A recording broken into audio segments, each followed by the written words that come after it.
an incredible amount of pain that I've never experienced in my life before, where it just continued on and on and on. And so I ended up going to ER, and it was just interesting because speaking with some of the nurses there, they indicated that, gosh, this past summer we were dead, it was slow, and now we barely can keep up. So they're getting a lot of an incredible amount of COVID patients in there. So, but let's get started. We're going to talk about Power BI, and we have our friend here, Drew Gordon. And Drew, I apologize. You're on the East Coast, but what state are you in? I'm in New Jersey. I'm on the river right on the other side of Philadelphia. So okay, yep. Right outside of Philly. And Brian on this call. Brian, you're from New Jersey, right? Yes, not as close. We're closer to the ocean than the river, but okay. As long as you're not, don't tell me you're a Phillies fan. No. I was born and raised outside of Pittsburgh, so Steelers. Awesome. Steelers, Pirates, etc. So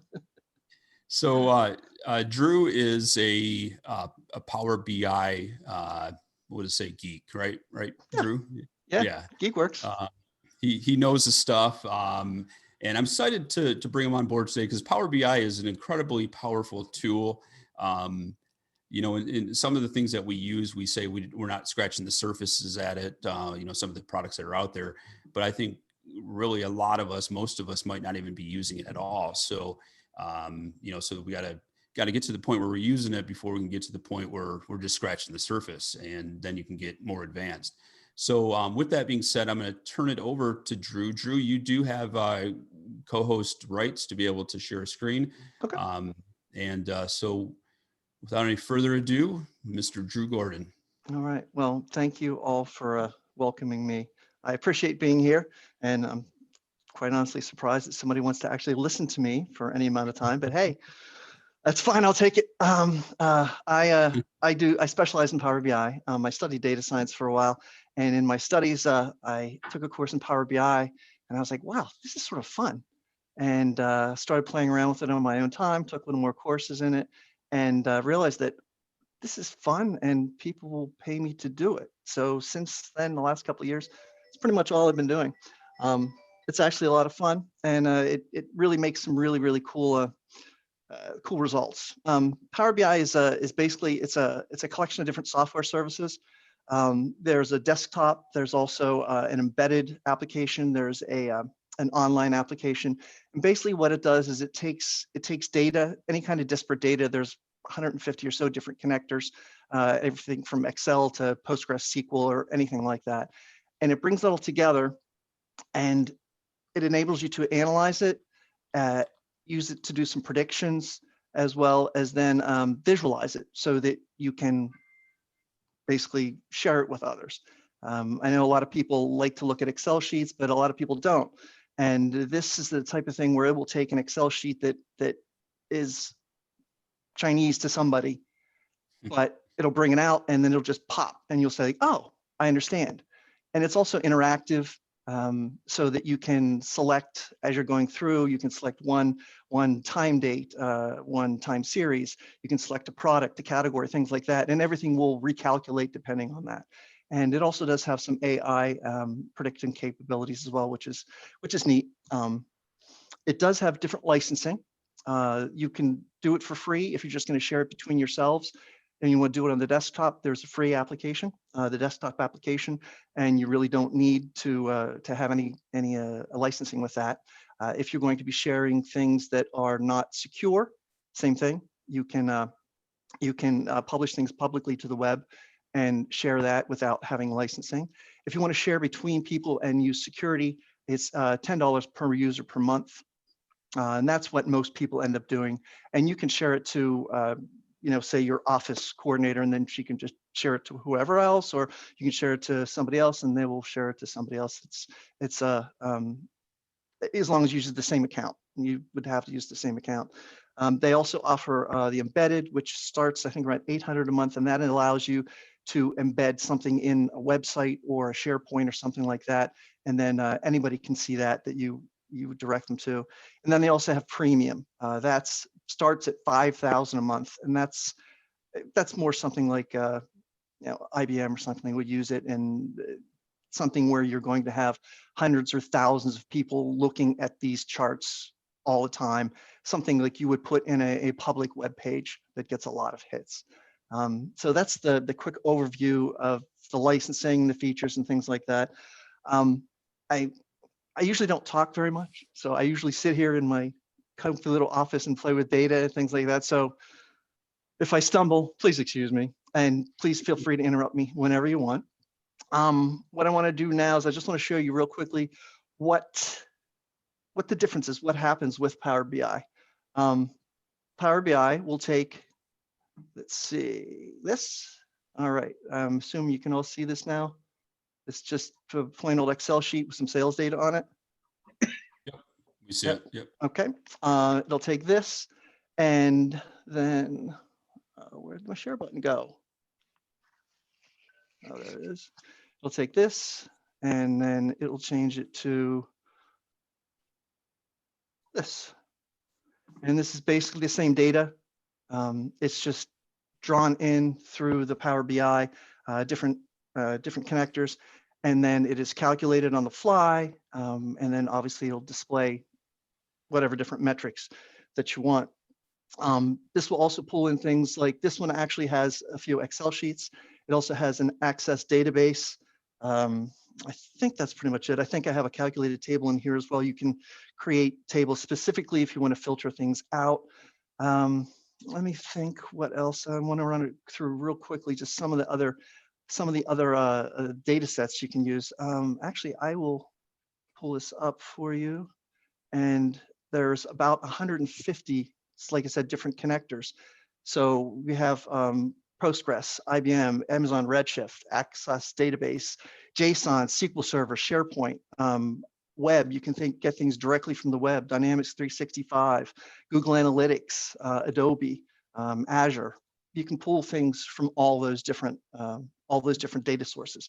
And you can pull literally hundreds of different data sources together and bring it together in one report.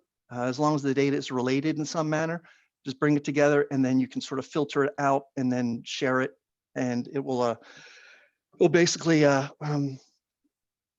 explain the data to you. And that's the easiest way that I'd say it. It explains the data, makes it easier really to understand. That really is amazing, how many different data sources you can pull into that and create one comprehensive, report that comes from, the variety of sources that you talked about. That's just powerful to be able to, whether it be creating a dashboard or maybe a report for a client that's pulling in from maybe different vendors, et cetera, et cetera. That's pretty cool. It is. It's really, really neat the way that it does it. This is an example of the report that I just showed you, the blue and white report. This is the data that's behind it right now. This is, like I said, these are different Access and Excel sheets, and they're just brought in through what we call Power Query. I'll show you that real quickly in a second. Bring them in through Power Query, and then you can relate them. And then the data is related. This one's related by store key to the sales, geography key, et cetera, et cetera. And you can build this out where you have hundreds of tables, and you bring in all kinds of different data. This sales forecast here, I'll show you that a little bit later. That's a calculated table that I built into that so that it will be able to show us what will happen in the future, things like that. And then measures are, I'm sure anybody that uses Excel is used to writing, I guess in Excel, they call them formulas and DAX. That's what these are. These are all custom measures that you can create. Basically anything you can create in Excel, you can do in Power BI. The nice thing about the Power BI is it's automatic. I'll show you the Power Query right now. This has a back end, it's called Power Query, very similar to what you have in Excel. These are all the tables. It shows you the source up here, and I'm not going to get too far into this, but basically what it does is it pulls the data in, it lets you model the data, change it around, edit it, and then it feeds it into the data model that I just showed you. The nice thing about this is once it's set up, you can have it refresh automatically. With a Pro license, you can have it refresh 8 times per day. If you want to do a direct query, you can have it refresh every 15 minutes. So as your data comes in, you don't have to re-enter it. if it's coming into a SQL server or something, even if it's like an Excel sheet, if you just want to drop a new Excel sheet into a folder, it will read the newest Excel sheet for you, so that you don't have to retype everything in. It'll just take the newest one.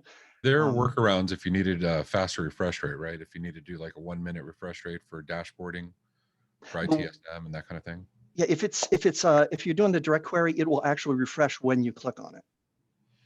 Okay. It caches it every 15 minutes, but then you can, when you click on it, it'll actually do a query at that point in time. So it will refresh, right away. So if your query is a stored procedure, will that work to refresh it? If the query is a stored procedure? Yeah, you bury your query in a stored procedure on a timer. It depends on where the query is written. If it's this can pull from like a SQL query, is that what you're talking about? Yes.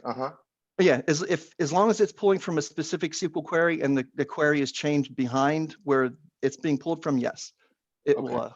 Yeah, it will do that.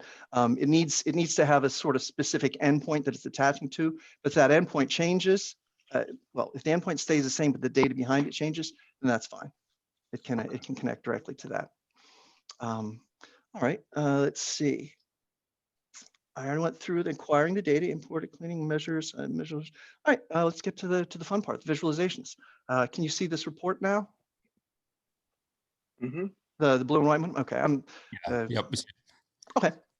So anyway, this is just a generic report that I used with some data that's freely available, so I can share it to everybody. Over here, we have all the different tables. You'll notice some of them are a little off-colored because these are ones that I created. I don't know if you can even tell, but there's a date table in there, there's a sales forecast table. I'll go over this real quickly. And then here's the measure table, and these are all, if I don't know, like I said, if you're familiar with DAX, they're all simple DAX queries, things like that. Same thing you would see in Excel. And you can create all kinds of different things like this, year over year, profit margin, et cetera, anything you can pretty much dream of in DAX, you can create as a measure. I did put a date key or a date table in here, which allows you to do some pretty cool things. The date table you can filter by weeks, days, months. You can also do is present or is past, so you can filter things out by its future, past, et cetera, like that. That is a nice little feature you can put in there as well. What I'll do is I'm just going to go through the report real quickly with you. If you have any questions, stop me and let me know. Right now, this is filtered for all 3 years. You see up here, we have 3 years filtered. You know what, matter of fact, I think I'm going to pull this up online because it looks better. So can you see, let's see, I'm going to stop sharing and then reshare this one online. There we are.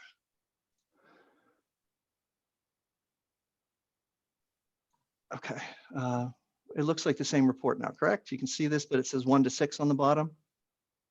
Mm-hmm. Okay, so this is the exact same report, but this is now shared online. So anybody, if you were to share it with somebody, they would see something along these lines.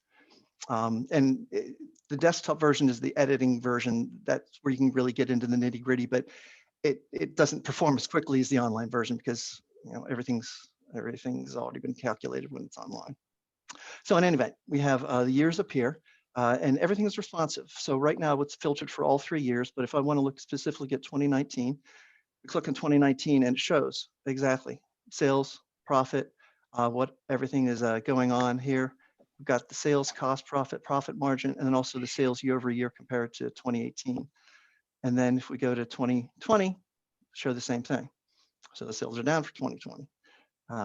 Then if we want to go back, this will just show everything overall, and then we can compare the different months and years overall. They also have tooltips that are built in. These tooltips are customizable, and you'll notice that as you hover over something, it's showing me the year, month, and the amount. That can be customized for basically any of the data that you have.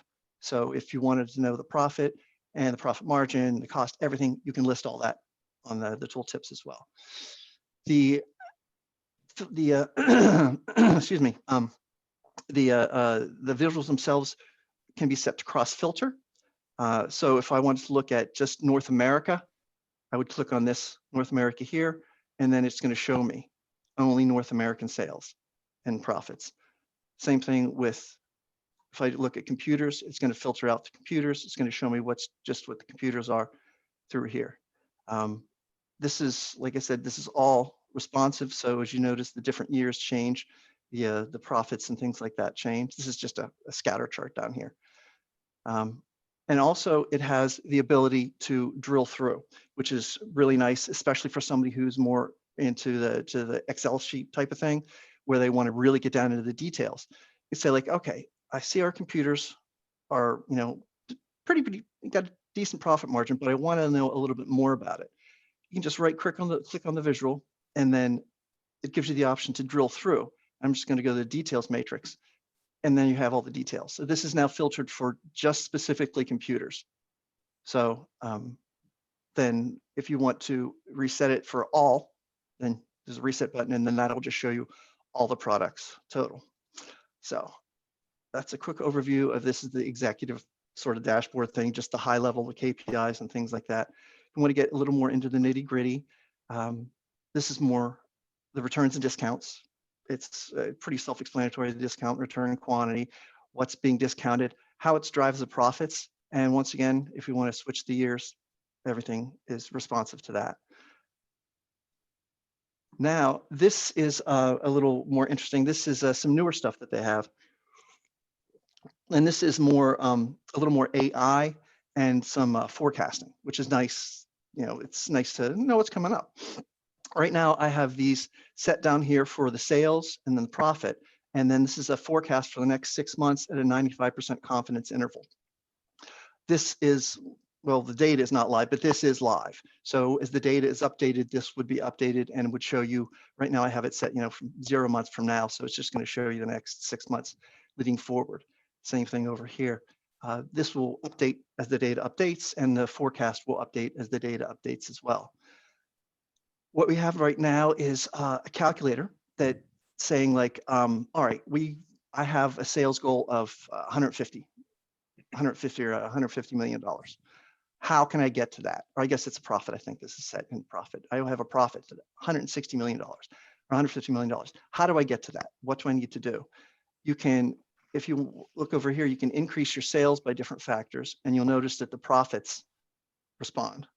You can also decrease the costs a little bit, and the profits respond as well. Also down here, the AI is taking all that into consideration as well, and changing the forecasts. You can't really tell just because the axes are dynamic, but this is, I think, pretty neat. This is one of my new favorite features, and it will just show you, you know, hey, what do I need to do to reach my goals?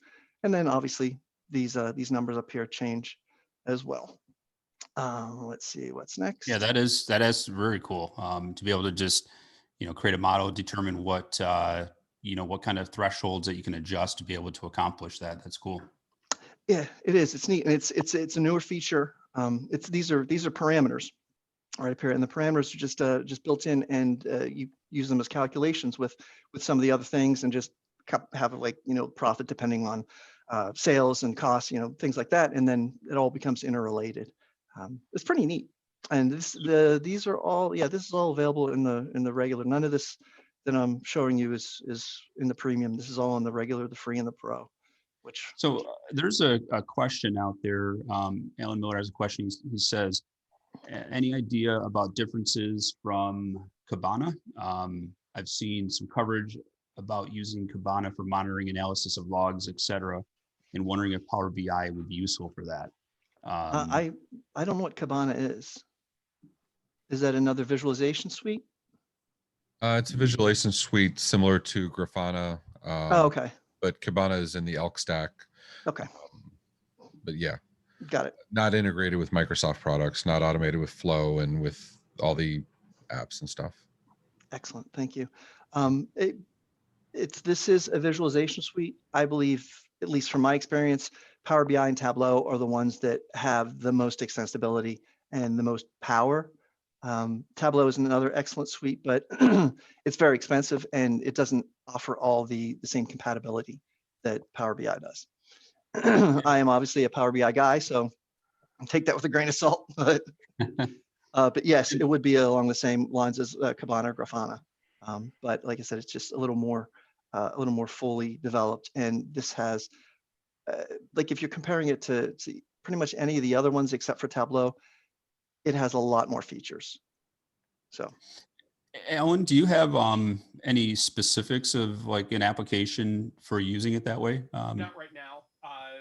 When I was looking at and watching videos on the elk stack and all that, it was kind of, oh, well, that looks interesting.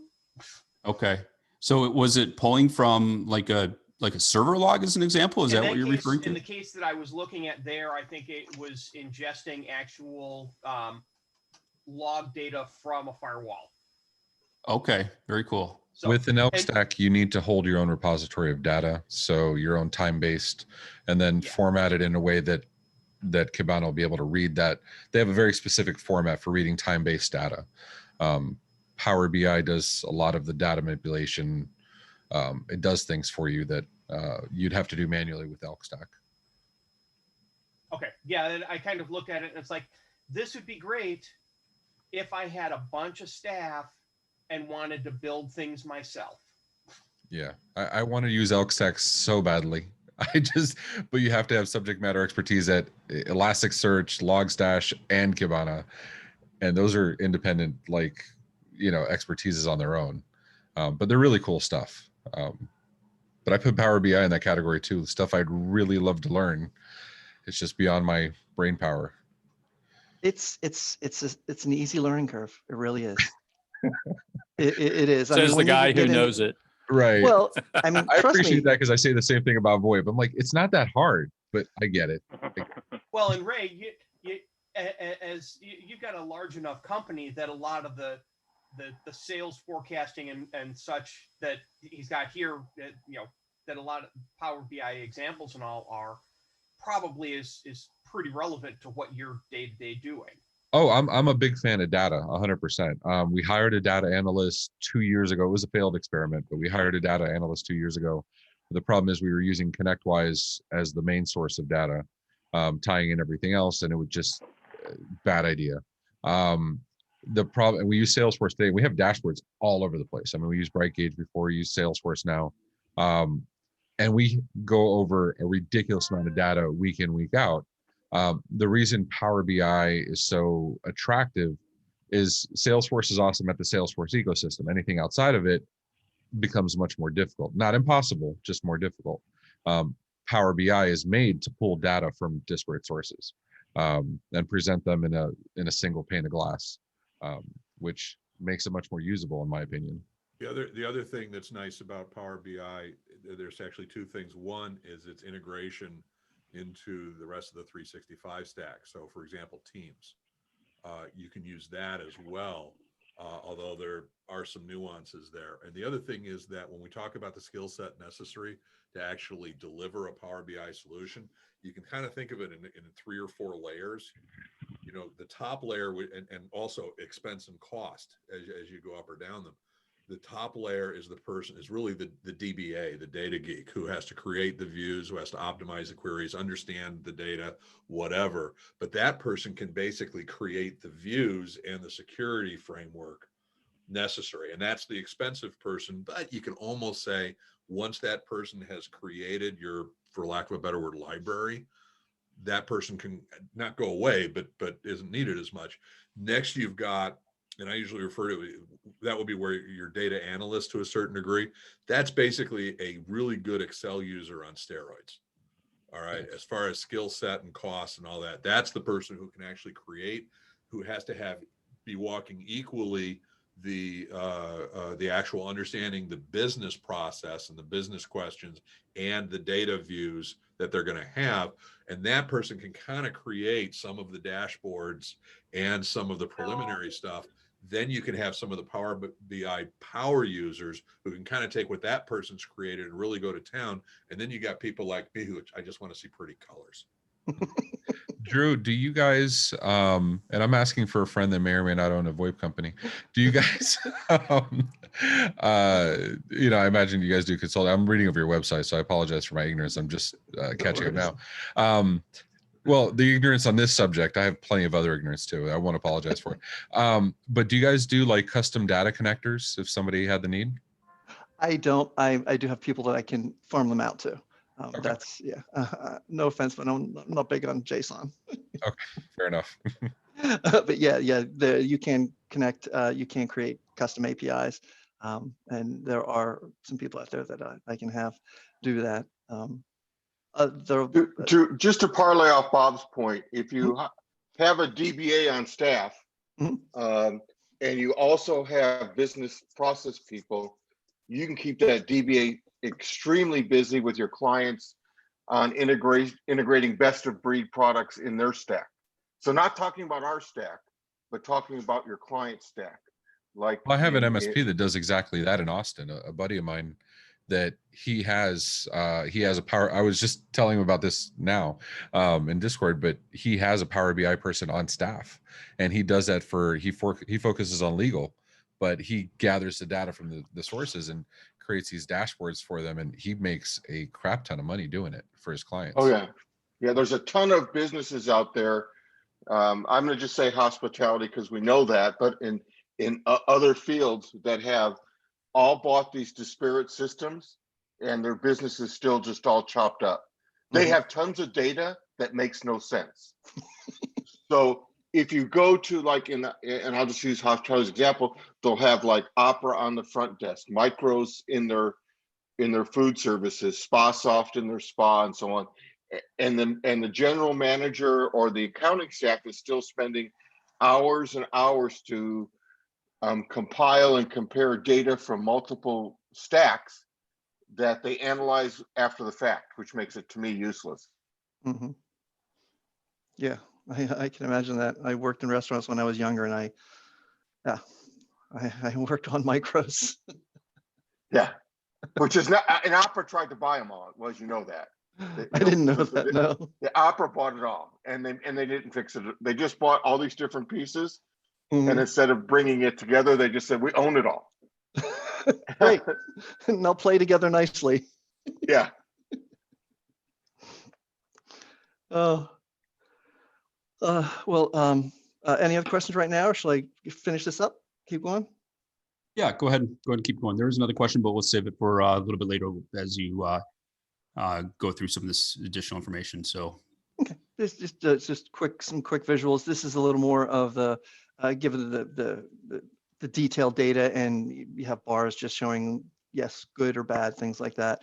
Also will change obviously with respect to the years, and then show negative, positive. Let's see, go to the data that we saw earlier, and then this is just showing some mapping. You can do mapping of pretty much whatever you want if you have any kind of location. This right now is just showing the different sales in the different countries, and then it's split by the different stores. Like this is a store, reseller, online, and then catalog. Also responsive to everything else. And then let's see, this is the dashboard of the online. This is where you have your different workspaces, and through this you can go in and let's say we're on Power BI. I will check what we have here. Generic calculator. Let's do that. Okay, this is a good one. At this point, you can then use this to share. You can share the report. You can embed it. You can generate a QR code. You can also save a copy, download it. You can print it. You can also save it as a export it as a PDF or a PowerPoint and analyze in Excel. This does have a lot of things built into it that it will actually analyze the data for you, which is neat. It will analyze the data and tell you, hey, this is something you might want to look at. This is something you might want to look at, et cetera, et cetera. And it does that in the background. Once the data set is, take a quick look right here, I'll show you. It's split up into data sets and then the actual reports. But once the data set is uploaded, it will actually look through there for you and give you insights. It'll tell you, what's going on. Hey, I noticed something here, I noticed something there. So that's going to run. I'll come back to that. And this is another report that I did real quickly. This is just another calculator type thing, but this is a little more in depth. These are what's called slicers here. these are just different fields in the data fields in the value fields in the data. And then as you change them, it's going to interact with over here. This is something that you would use to find like a sweet spot. Like right now, this is a marketing thing on I think Bing ads or something like that. And if you wanted to say change your spend per click, as you adjust it, it's going to tell you this is obviously not good. It's worse than this average. These are the averages over here. And these are what is selected. It's going to tell you, oh, not good, not good, not good. But if we change it this way, looks a little bit better over here. And then over here, this is going to tell you the amount of conversions and then also how much you spend. So you notice this one has quite a few conversions on that ad. So does this one, but it's $40 per conversion as opposed to this one is 10. So in any event, this is just another thing that you can use the AI and the intelligence to sort of predict. And I'll show you the quick insights real fast. Now, this is the data that we were just looking at, and I just hit the quick insights, and it's going to tell me what relationships are in there, what should I look for. Hey, look at this. Campaign shows shovel trends. This is interesting over here. These are clustered when they're, except for week 37. So it looks like something happened on week 37. Little insights into the data that it'll show you, and that's all included as well. That's just part of the online service. I think I showed most of the things. I did want to mention that there's another. I've shown you a lot of visualizations, obviously, because I like the visualizations. That's what's fun for me, and I like the pretty colors. But it's also nice if somebody is more Excel based, something like this. It can be automated, which is nice. Whereas before, Excel has the Power Query, but I don't think it works quite as well. I've had a lot of clients where they just want tables, matrices, as opposed to the visuals. And they just want to see the numbers. And the only thing is they don't want to have to mess with updating the numbers. They want something to do it automatically. And this will do it. Once it's connected to, like, Salesforce has its own specific connector, like you were saying. Once it's attached to the data, once it's refreshed, it'll just update the numbers automatically. And then you don't have to worry about it. You don't have to do anything. All you have to do is just look at it. And I've also had a friend of mine do a little coding, and we're now able to drill through from one of these tables. You will actually be able to click on a specific number and then drill through to another table. And then it will tell you just that number. It'll give you just the details on that specific value. Which is pretty cool. So if somebody's looking for just Excel stuff, this can be helpful as well. And then one thing, please go ahead. One thing I have found useful in Excel and almost never see used is conditional formatting. Does this, in the kind of grid view that you had a moment ago, does it support conditional formatting? Because I have seen, I've used it a lot of places where it's kind of, you know what, if the value is anything under $100, I don't really care that much about it. But it's handy to kind of gray out stuff that is low relevance. Yes, this right here is the built-in conditional formatting right here. You can change this. Oh, and this is conditional formatting as well. All the different colors here are conditional formatting. Sales, high to low. We can either, if you notice, we got, these are negative and then positive. That's built-in conditional formatting. You can also filter things out. If you want to have a threshold, just you don't want to see it, not a problem. That's all possible in DAX. Say like if it's greater than 10%, I want to see it. If it's not, I'm not going to worry about it. Yes, you can filter that out. And you can also put a dynamic filter in where, like say we did here, say like, look, this is just a percentage right here. One, it's 100%. Say like, look, I don't want to see anything that's less than 115%. It'll filter that out. So that does that dynamically as well. So yes, it can. And there's new features being added all the time. That's one of the things you'll learn if you ever get into Power BI. It's never done. They put new features and new updates every month, and I'm constantly like racing around trying to catch up to it, which is fun. It's never boring. And then one last thing I did want to mention is Microsoft offers a dashboard in a day, a free seminar. It's a free virtual seminar. It's basically 9 to 5, whatever time zone you're in. And you just sign in, they give you a data set, and then they work you through beginning to end in one day doing a report. And then like we were saying before, you have somebody set the report up for you, then that enables you to have somebody on staff that can sort of maintain it for you, or can even create some simple reports. And like I said, the learning curve is not that hard. I didn't get into this on purpose. I got into this because it was fun. And then after, a while, I started really getting into it, but I got into it first because it was just fun, and it was so much easier and more fun than playing with the machine learning or analyzing the data in Excel. But I'm happy to share that. I'll pass that on to Dan if any of you want to use the link to it. It's it's a pretty cool, like 9 to 5 thing, and then you'll at least have the basics that they take you the whole way through, bringing the data in, cleaning it, engineering it, creating the reports, and sharing it. And it's all in one day. So something you might want to be interested in too. And I think that is my entire boring thing. So if you want to throw that link in the chat, that'd be fine. There is, and I threw in the chat some other questions that came up there. If you could take a look at those that came in from okay. Drew. All right. Let's see. Where is the chat? There we go. Okay. All right. Let's see. Any idea of different? Okay. Email. Another question came up. Whether predefined templates is this? Yes, they do have predefined templates. And what you can do is if you if you want a specific template, you can create your own template and then just save the report as a template file. And then you can connect it to different data. As long as the data is in the same schema, not a problem. So say you have specific something that you want, you create that report, save it as a template, and then just whatever data you connect to it, it's going to just populate the exact same thing. You can also create what's called an app, which is basically the same thing, and put it on the Power BI service so that others can use it. You can create your own app.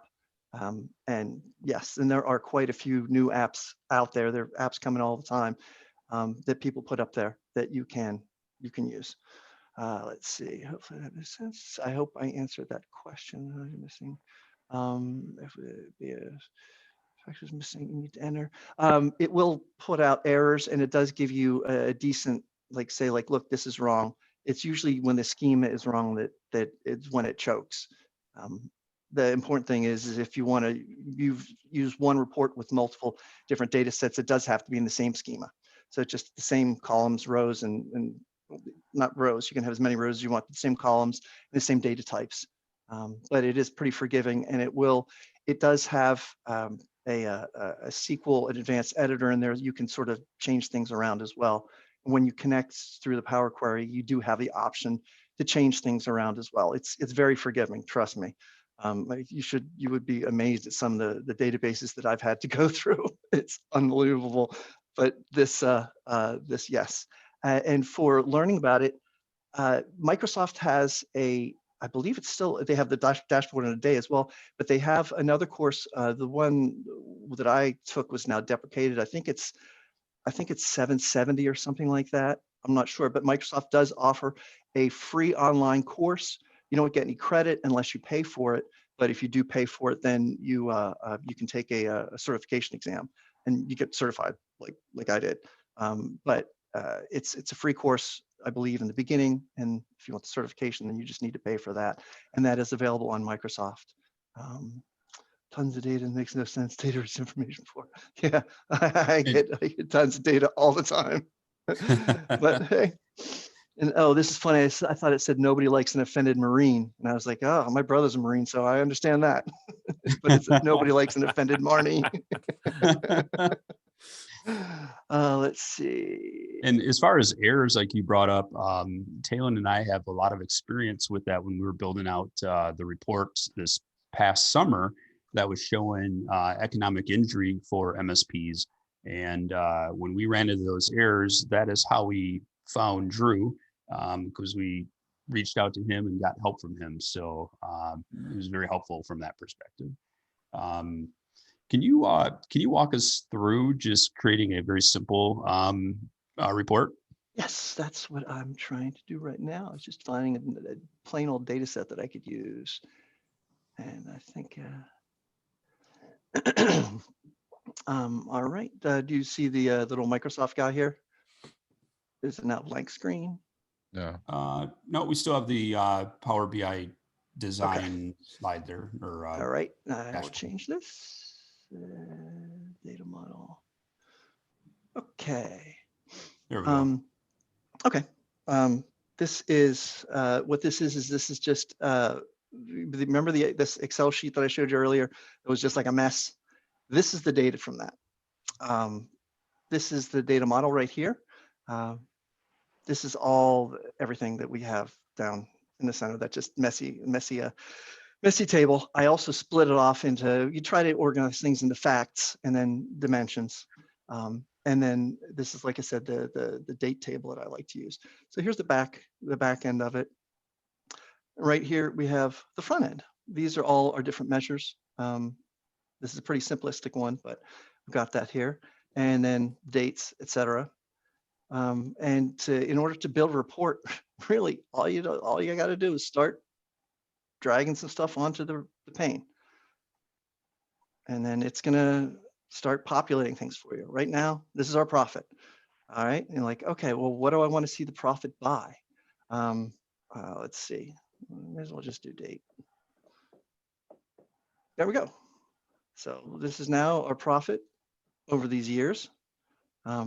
If we want to get a little down more into it, let's say what the profit is over the different months. Let's say we want to, we're interested more in the products, like what type of items do we have? This will split these up and show you the different items. We can then just do like a stack chart. Say like, look, what do we have here? It's household goods. Seems like they're selling a lot. Then this is just a plain old bar chart right there. You can do the same thing. You can do, there's just a million different variations. Donut chart, because evidently nowadays pie charts are passé from what I understand. That's what I was told. So it's now pie charts are no longer any fun. So now you have to use donut charts. What else can we do? We got the scatter chart. We have gauges. We have cards. Cards are nice. They will just show you basic data. That's you noticed I had some KPIs and cards on the other report. Simple right there. If you want to do something like, I use a lot of slicers oftentimes. Slicer here is, I'm just going to add the year to it. And then this is going to be able to break it down. This is what our profit was in this year frame right here. And change this back to pie chart or donut chart because it looks better. And so this is going to be just be a selection for the year. And you can do this with virtually any value. If you want to see, I guess we don't need a month. Let's do a year on that instead.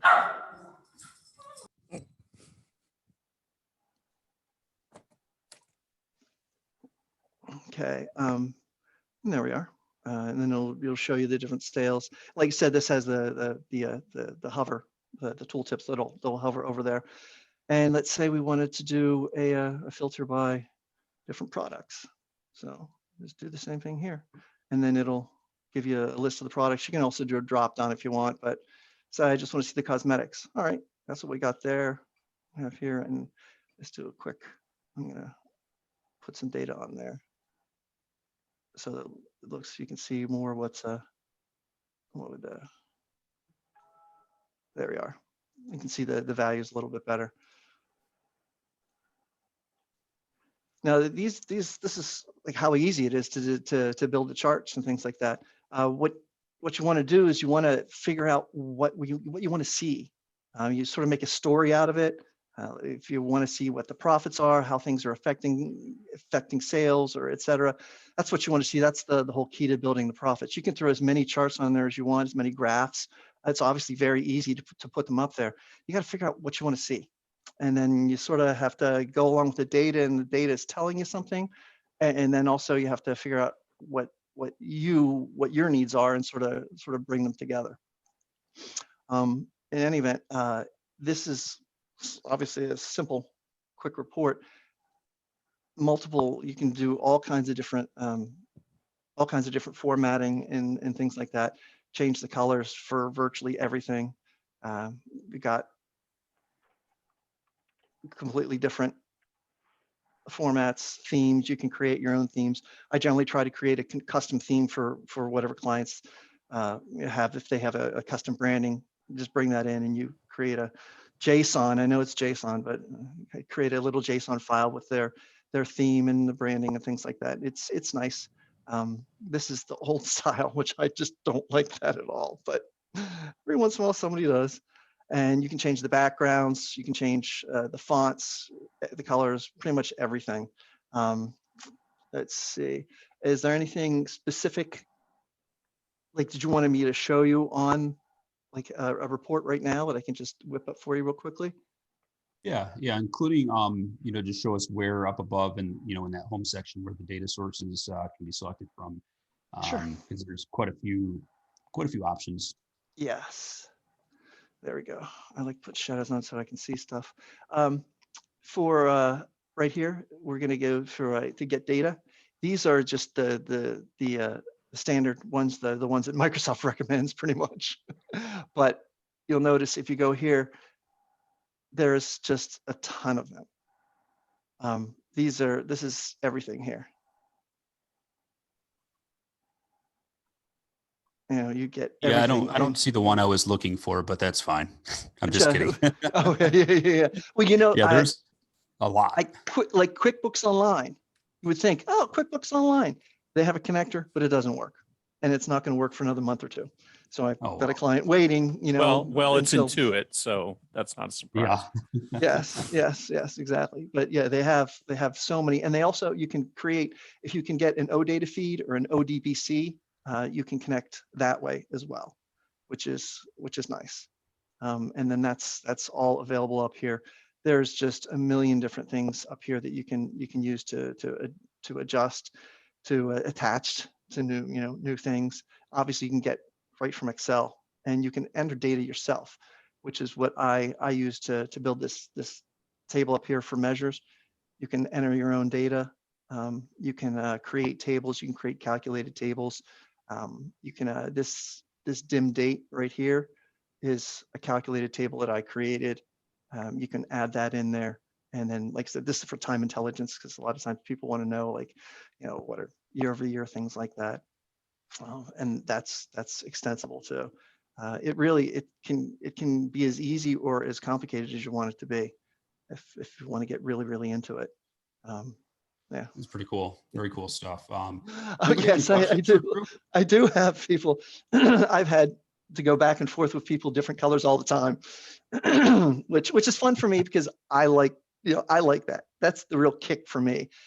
Getting the data in and getting to do what I like is fun. But then once, like, it's finally done, it's like, wow, that's awesome. So exactly. when the client wants me to, as long as I'm billing by the hour, well, honestly, if it's fun for me, I sort of slack off on that. If it's something that's fun for me, or if I'm learning something.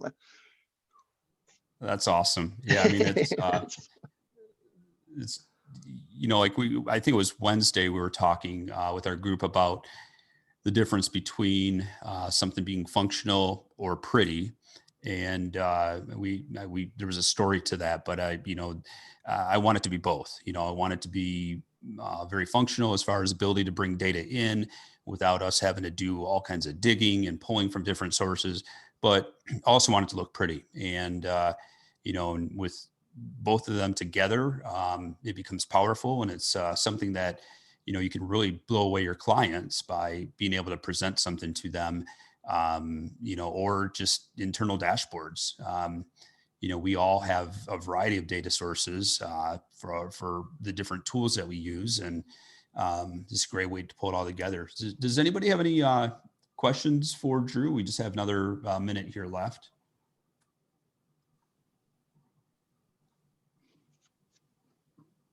No questions. Okay. Drew, can you just maybe for the next minute, just tell us about what are some of the ways that clients that you work with use Power BI? Mhm. Well, speaking about disparate data sources, clients use this in a million different ways. I do a lot of financial data, but I also end up doing a lot of real estate and some pharmaceutical data. So it depends on what they want to see. You noticed I had that calculator up earlier. That was an experiment for a client that wanted to see where the sweet spot is in their spending. So they wanted to find out where they can maximize their spending and find out exactly where they want to target it so they can get the best results. I also do a lot where people are looking just to see things in the data that they don't normally see, tease things out of it. There's oh, you know what, I should have. I don't know if I could have time to do that. No, there's a new one out called the anomaly detector, which you can chart over a period of time, and it'll show you anomalies as the time goes on. So you can say like, hey, what's going on? Why is that there? And a lot of times with the Power BI, you can use it to sort of expand it. So it's a lot more noticeable than just looking at an Excel sheet. You can actually see over time, hey, there's an anomaly there. Hey, I'm spending too much here. Hey, I'm not getting the return that I want here. So it's a lot of things like that to sort of tease things out of the data. And other times people they just want to be up to date. They want to know what's going on, so they know what to take action on. They want to be, hey, like, look, this is exactly what's going on. I want these KPIs to tell me what I'm supposed to do today, where I'm supposed to focus. So that's what I normally get, but it's every day is a new challenge because every client wants something a little different, which is why I love doing this. That's awesome. Well, with that being said, everybody, a round of applause for Drew. He did an awesome job showing us that information.